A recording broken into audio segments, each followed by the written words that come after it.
ఎవరైతే Jio, Airtel, Vodafone వాడుతున్నారో వాళ్ళందరికీ big alert అండి. మళ్ళీ మొబైల్ రీఛార్జ్లు అయితే పెరగబోతున్నాయి. ఏది 1%, 2% కాదు, ఏకంగా 10 to 17% అయితే పెరగబోతున్నాయి అంట. కాబట్టి అందరూ జాగ్రత్తగా ఉండండి. మన మొబైల్ రీఛార్జ్ అయితే పెరగబోతున్నాయి. అయితే దీనికి ఆల్టర్నేట్ ఏమైనా ఉందా అంటే ఉంది.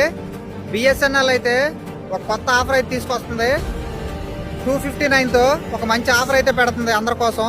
కాబట్టి అందరూ ఆఫర్ని వినియోగించుకోండి. ఈ ప్రైవేట్ కంపెనీలు ఫస్ట్లో ఫ్రీ అన్నాయి, అంతా ఫ్రీ ఇచ్చినాయి. ఇప్పుడు చివరాఖరికి వచ్చేసరికి రోజు నెలకి పెంచుకుంటూ పోతున్నాయి.